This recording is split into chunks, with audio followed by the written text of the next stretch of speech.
Nandiyan sila, bahagi ng ating buhay. Kahit magkikipata, kahit magbingi-bingihan, kasama ka, kaisa ka, may pakialam ka. Agenda, agenda, agenda. Kahit nasan ka, nakikita at naririnig, apektado ka. Kahit magkikipata, kahit magkibit-balikat, nararamdaman. Agenda, agenda, agenda. Kahit di pag-usapan, nararamdaman. Sa bawat kibot-galaw natin, nakakaapekto sa atin. Pag-usapan natin, harapin natin sa agenda, agenda, agenda. Kasama ka, kaisa ka, may pakialam ka. Kahit saan ka lumingon, may isyung nakakaapekto sa iyo. Kaya dapat pag-usapan. Dahil lahat ng issue, kasama ka, kaisa ka, may pakialam ka. Ang ating agenda, tuwing buwan po ng Pebrero, patok na usapin ang iba't ibang kwento at karanasan tungkol sa pag-ibig. Kung mayroon pong nagtatagumpay, mayroon din namang nabibigo. Paano nga po ba makakamit ang isang masaya at matatag na pagsasama? Abangan po ang mga detalye sa ating agenda report. Isang makabuluhang talakayan naman tungkol sa inspiring love story ang hatid po sa atin ng Agenda 1-on-1. Kasama po ang dating miyembro ng sex bomb group na si Miss Izzy Trazona Aragon. Ako po si Joel Villanueva. At ito ang ating agenda. Pasalamat ako nakarating tayo ng ganitong haba ng panahon.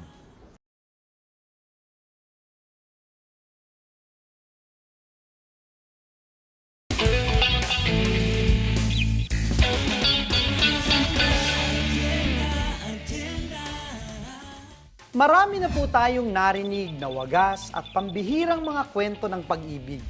Ano po kaya ang sikreto ng kanilang matibay na pundasyon? Panoorin po natin ang agenda report.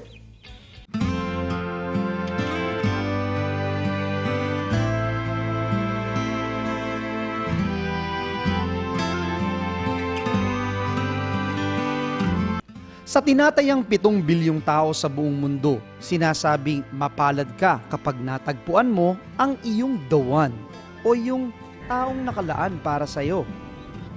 Taong 1959 nang mag-cruise ang landas ni Tony at Florida sa isang istasyon ng telebisyon. Electronics engineer si Tony at nagtatrabaho naman sa kantin si Florida. Sa unang pagtatagpo pa lang ay nagkagusto na si Tony kay Florida, kung kaya't hindi na niya pinalagpas ang pagkakataon na suyuin at ligawan ang dalaga. Hindi naman siya nabigo na makuha ang matamis na oo ni Florida. Siya nakita ko sa DCWB. Yung pinagtatrabuhan niya, pag-aari ni Mrs. Stewart din. Lalaki yun, siyempre nakita mo, okay siguro ito, ganon ito. Di siyempre nag-propose ka na. Siya, pero hindi pa naman sinagot.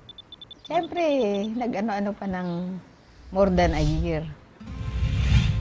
Makalipas ang halos 3 taon, humantong rin sa kasalan ang pagmamahalan ng magkasintahan. Ilang dekada na ang nagdaan, heto't magkasama pa rin sila at patuloy na nagmamahalan. Sa kasalukuyan, halos 52 taon nang nagsasama ang mag-asawa. Nagsisilbi silang halimbawa ng isang matatag at masayang pagsasama na pinagtibay ng mga pagsubok at panahon. Malaki ang naging papel ng panalangin at kanilang respeto, tiwala at paggalang sa isa't isa upang mapanatili ang kanilang maayos na relasyon. So malaki ang utang ko sa aking asawa dahil ilang taon niya ako siniservisyo na araw-araw pinakakain, pinagkanda ng damit. Ang inisip ko, mapagserbihan siya. Pasalamat ako nakarating tayo ng ganitong haba ng panahon. I love you. I love you too. Okay, good. I love you so much. Samantala, Halimbawa rin ng isang matatag na pagmamahalan ang relasyon ni na Bernard at Sheena. Taong 2003 nang nagtagpo ang mga landas ng magkasintahan. Kwento nga ni Bernard, makaluma ang naging estilo ng panliligaw niya kay Sheena. Just a typical setup. Pumasok siya sa klase, nakita ko siya, parang wow. Parang na-impress ako sa kanya. Talagang wow, there's something about this girl. Almost a year after long praying, and then nagpapakita ng of course, papakita na tayo ng na gusto natin siya. Sinagot niya ako February 9, that's 2004.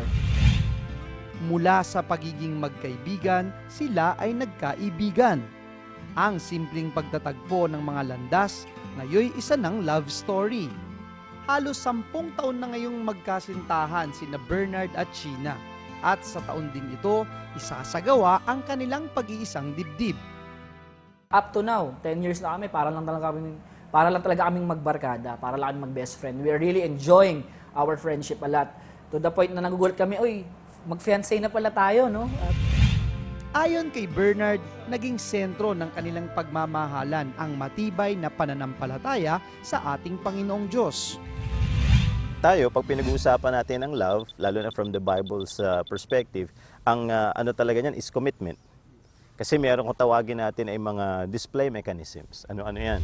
Magandang buhok, magandang ngipin. In time, lahat yan magdi-diminish. So ang Bible, ang teaching niya, higit siya sa emotional high. Naisip ko na lang na siguro hanggang doon na lang talaga siya.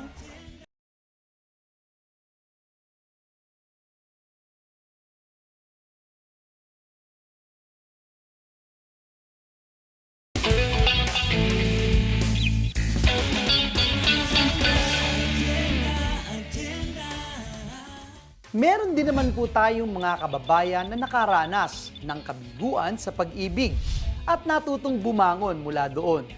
Alamin po natin ang kanilang mga istorya na hatid ay aral at inspirasyon. Nagpapatuloy po ang Agenda Report.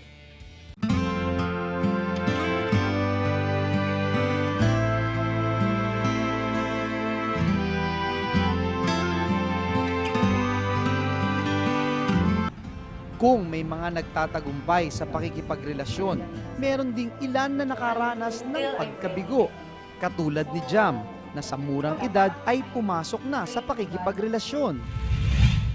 So from then on, I've been in and out of relationships, and I realized na hindi siya, if you're not yet emotionally ready to enter into a relationship, hindi siya healthy. Or hindi siya magiging fruitful ba, parang ganon. Hindi naging maganda ang yugto na ito ng kanyang buhay. Sa edad na 17 ay nagdalang tao si Jam at ang higit na sumubok sa kanya ay nang iwan siya ng kasintahan. Aniya, ilang beses na rin siyang nakaranas ng panloloko sa mga nakarelasyon at dahil dito, bumaba ang kanyang kumpiyansa sa sarili. Hindi ko alam, meron na pala siyang girlfriend that time. Tapos, ang effect sa akin nun, parang ayun, nagkaroon ako ng trust issues. Nagkaroon ako ng hard time to enter into commitment again. Sa gitna ng mga mapait na karanasan, natagpuan ni Jam ang kapayapaan sa Panginoon. Sa ngayon, mas pinili niyang ituon ang sarili sa trabaho at pagpapalaki ng anak. Samantala, hindi naging biro ang pinagdaanan ni Michelle sa kanyang buhay pag-ibig. 7 taon na noon ang relasyon nila ng kanyang kasintahang si Bernie nang pagplanuhan nila ang pagpapakasal. Ngunit ang sanay masayang araw na kanilang inaasahan ay naunahan ng isang malungkot na trahedya. 2 araw bago ang kanilang kasal, napasama si Bernie sa isang aksidente sa daan na umagaw sa kanyang buhay. Yung isa kong kaibigan, tumawag ng mga past 2. Tapos sabi niya sa akin, may aksidente. Sabi niya sa akin, importante to, pumunta ka dito. Paglingon ko dun sa may left side, nakakita ko ng 2, may taklob na ng kumot na puti. Tapos unang kita ko pa lang dun sa may paanan, nakita ko na agad na siya yun. Naisip ko na lang na siguro hanggang doon na lang talaga siya. Bagamat mahirap para kay Michelle na tanggapin ang sinapit ng kasintahan, unti-unti niyang tinulungan ang sarili na makabangon mula sa trahedya. Medyo kinakabakabahan na nga ako. Isang linggo pa lang, ano na ako eh, parang excited na ako. And then yun nga, after ng ilang araw, 2 days before, nangyari nga yun na na-aksidente siya. Unang naisip ko, ano nang mangyayari bukas sa susunod na mga araw. Sa ngayon, sinusubukan niyang ituon ang buong atensyon sa trabaho, pamilya at sarili. Ang masaktan at mabigo ay kadalasang bahagi ng bawat kwento ng pag-ibig at pakikipagrelasyon. Ayon nga sa kilalang radio DJ at love guru na si Dr. Love. Ako kasama talaga siya. And when you enter a relationship, it comes with a package most of the time. Each of us are created uniquely. We all have unique characteristics. Pinaka-importante dyan, communication. It's one of the important aspects of a relationship, communication. Of course, part of communication, listening. Para naman sa isang psychologist, yun ang isang risk na dapat malaman na nagmamahal, na kapag siya'y nagmahal, ay maaari siyang masaktan sa huli. Dahil nagkakaroon ng hindi pagkakaunawaan, hindi pagkakaintindihan, siguro ay incompatibility sa personality. paliwanag ni Pastor Jonathan Banzuelo, ang pakikipagrelasyon ay isang desisyon para sa isang true commitment. Kung kaya't bago pumasok sa isang relasyon, importante na tayo ay handa at mataimtim na nagdarasal sa ating Panginoong Diyos. Hindi pwedeng paglaruan ang relationship. Kung talagang hindi mo kayang seryosohin, hindi iwas ka muna. Ihanda mo muna sarili mo. Palangga ko ikaw. Mahal kita. Sa anumang lingwahe o dialekto, napatunayan nating pag-ibig ang siyang nagbubuklod sa ating lahat. Mahalagang sangkap ito sa pagkakaroon ng matatag na relasyon. Pero tandaan din natin, ang kasabihang love is more than just a feeling. Naway lubos nating maunawaan ang tunay na kahulugan ng pag-ibig at kung paano ito isasabuhay. Higit sa lahat, wag na wag nating kalimutan ang dakilang pag-ibig ng ating Panginoong Diyos sa sanlibutan na siyang ehemplo natin ng wagas at tunay na pag-ibig. Perfect love comes from God talaga.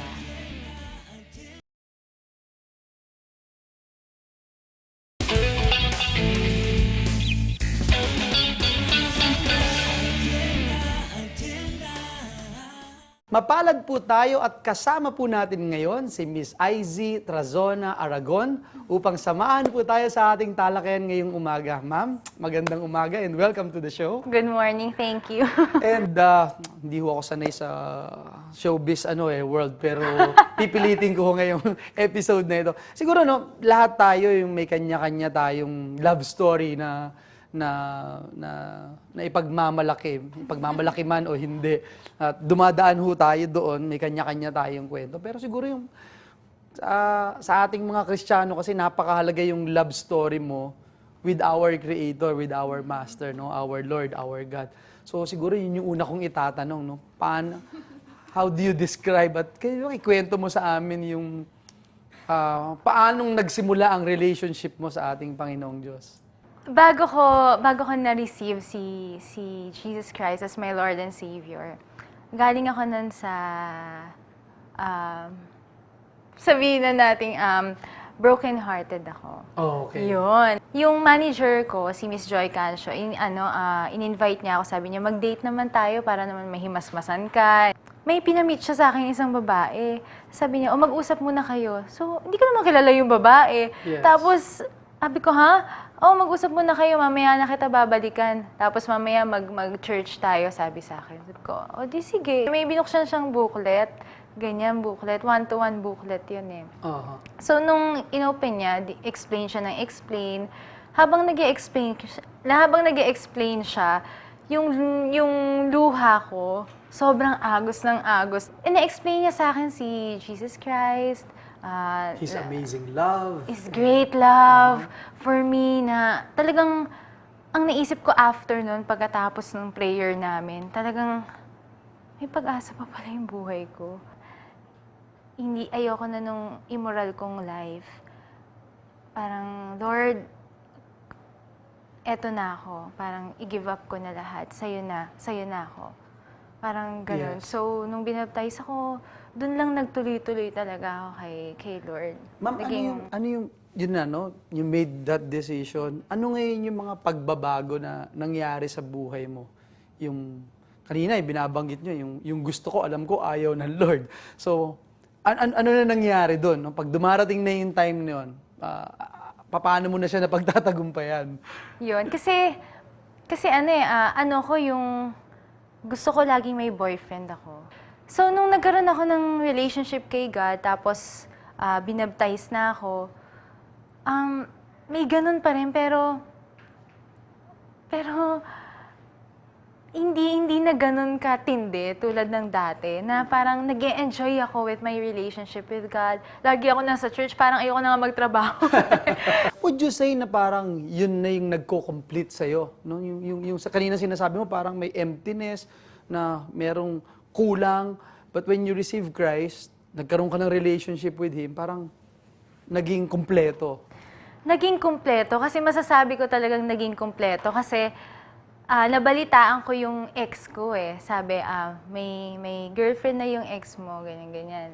Eh ako wala akong relationship, almost 2 years yun eh. Okay. Tapos inulit-ulit ko pa sa isip ko, may ka-relationship na yung ex ko, may ka-relationship. Parang wala na ako nararamdaman Dati nasasaktan ka. na-hurt. Sabi ko, grabe ka, God. Anong ginawa mo sa akin? Talagang, I'm healed. Talagang, Na-transform ka. as in, Now, IZ, we talk about it. Nung give up mo lahat at nakipag-relationship ka sa Diyos at sabi mo nga kanina, naramdaman mo yung completeness ng iyong buhay. Paano naman nagmilagro ang Diyos sa iyo na makilala mo yung God's will ng buhay mo? eto. Excited. Exciting story to. Sige. Eto, habang wala akong boyfriend, may pinagpipray ako. So every prayer and fasting, nakasulat talaga yung name niya. Nakalagay husband, Alvin Aragon. So, yun nakalagay. Tapos dumating ang prayer fasting ulit. Wala pa, hindi pa sinasagot ni God. So, dumating na naman yung prayer and fasting. Meron nakalagay husband, pero wala nang name. Wala nang, yun nga yung sinabi ko sa'yo na, Lord, kung sino na lang will mo for me. Yun po ang gusto ko. Give up mo lahat. Ayoko na to, ayoko na.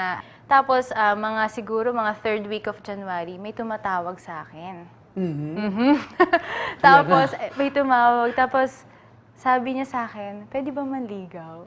Ito yung pinagpipray ko. The same. Yes. The same person that you're praying Oo, for. pero yun mo yun, give up ko na siya kay God eh. Wala na, ayoko na siya eh. Ayoko na siya, pero talagang sabi ni Lord, di ba sa Psalm 37 verse 4, delight yourself in the Lord, and He will give you the desires of your heart.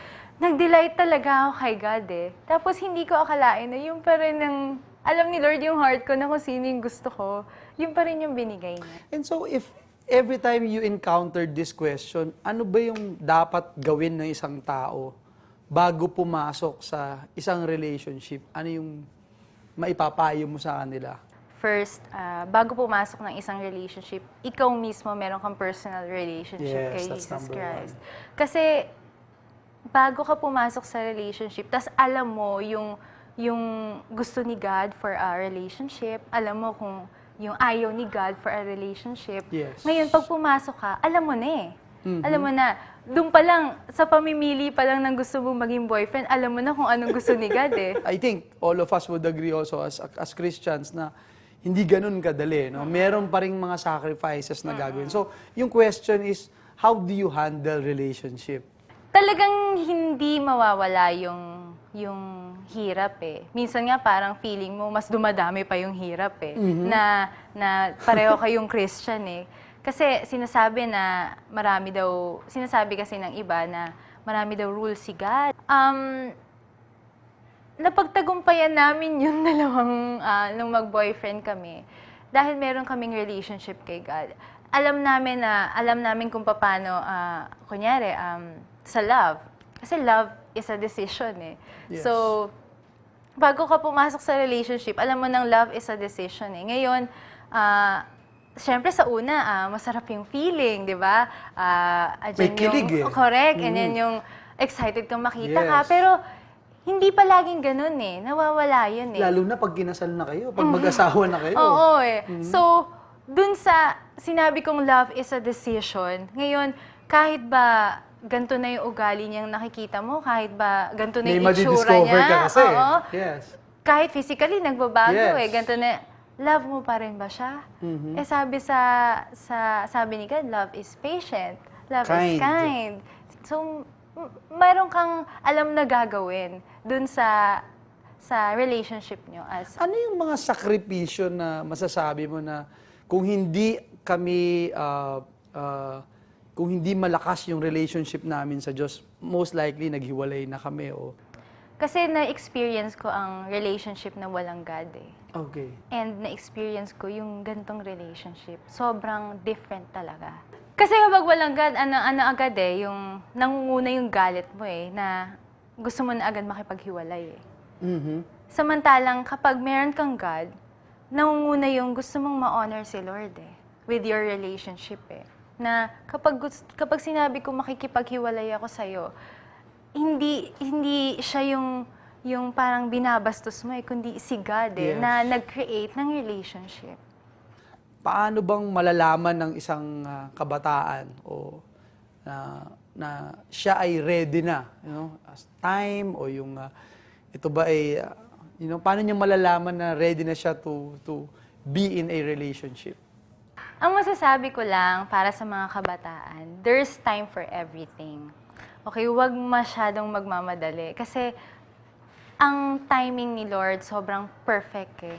Sobrang perfect. Kunyari, time mo ngayon na mag-aral, enjoy mo yan, mag-aral ka. Gift yan ni God sa'yo na mag-aral ka. Meron time na pagbo-boyfriend, may time na pag-aasawa. Hindi to boyfriend-boyfriend lang. Kung gusto mo mag-boyfriend, boyfriend, hindi.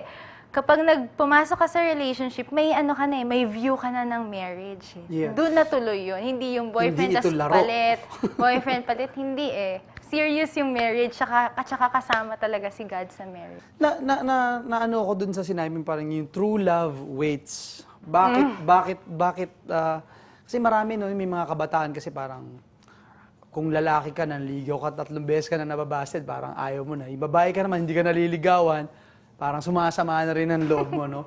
But paano mo sa kanila sasabihin na talagang true love waits? Ang nakikita lang kasi natin is, etong nasa paligid natin eh. Pero si God kasi nakikita niya yung kabuuan eh. Even the future. Yes, exactly. Na hindi natin nakikita, na hindi natin naiintindihan na pine-prepare pala tayo ni God sa perfect timing niya for us. And when you get to that point, ng pagkakaroon ng relationship, ano yung feeling? Tama yung proseso, tama yung timing mo, God's perfect timing. Ano yung talagang mararamdaman mong feeling pagka pumasok ka sa isang relationship? Alam mo, ang sarap. Kasi ganito eh. Eto, na-experience ko ang ligawan ng walang Diyos at na-experience ko ang ligawan ng may Diyos. Nung na-experience ko yung ligawan ng may Diyos, alam mo ba, tinawagan niya ako noon, di ba? Sabi niya, pwede ka bang maligawan, ganyan-ganyan. Tapos, in my mind, I'm praying talaga, na Lord, sabihin ko ba, oo, ganyan-ganyan, anong sabihin ko? Sabi ko, sige, sabi ko naman sa kanya, gano'n. Tapos, nung sabi niya, kinabukasan, nag-usap kami, sabi niya, gusto kitang irespeto, gusto kong maging mataas ang tingin ko sa'yo, gusto kitang maging asawa. First day ng panliligaw pa lang yun yun na agad ang sinabi niya sa akin. Unlike kapag hindi godly yung manliligaw sa'yo na gusto na kita tayo na agad. Pati yung pagsagot ko sa kanya, ang kulit ko kay Lord. Lord, ano ba talaga? Bigyan mo ako ng word, Lord, ganyan-ganyan. Hanggang sa magkaharap na kami, tapos question ko sa kanya, mahal mo ba si God? Sabi niya, oo naman. Sabi niya gano'n. Tapos sabi ko, mahal mo ba ako? Tapos sabi niya, oo naman, sabi niya, pumapayag na ako maging girlfriend mo. Tapos nag-holding hands kami. Di parang ang tagal nun eh, wala akong ka-holding hands, so holding hands kami. Tapos after a week, tinawagan niya ako, sabi niya, binabawi ko na yung holding hands natin. Ko, ha? Bakit? So ako naman, bakit mo babawiin yung holding hands? Sabi niya, kasi gusto kitang protektahan. Gusto ko rin protektahan yung sarili ko. Gusto kong protektahan yung relationship namin. So, yun, hindi kami nag-holding hands hanggang sa kinasal kami. Tapos lagi niya rin sinasabi sa akin na, hahalikan lang kita kapag sinabi ng pastor na you may kiss the bride. Kasi kapag yung lalaki is nire-respeto ka, yun yung totoong pagmamahal eh. Siguro yung huli kong itatanong, no? Ano yung masasabi mo dun sa mga nanonood sa atin ngayon? No? Ngayon Love Month, month of February. No? A lot of young people also, and kahit married, nag-struggle sila every time sinasabi yung word na love o pag-ibig. Ano yung maipapayo mo at masasabi mo base sa iyong personal na karanasan? Okay. Unang-una, perfect love comes from God talaga. Hindi mo na yun makikita kahit na kaninong tao. Pare-pareho tayong may emptiness sa heart natin na only God can give. So, importante na you have talaga a personal relationship with God. Kasi kapag meron ka nun, content ka eh. Kontento ka with love na natatanggap mo. Lalo na pag overflowing pa yan, may maibibigay ka pa sa partner mo eh. So sa mga nagsastruggle, ang magandang foundation talaga is si Jesus Christ. Hingi kayo ng tulong kay Jesus Christ. Willing siya, ever willing siyang tulungan kayo sa lahat ng mga pinagdadaanan niyo. So, yun lang. Maraming salamat po sa iyong napakagandang sharing at we'll see you around. Thank you! Tutok lamang po kayo at magbabalik po ang ating agenda.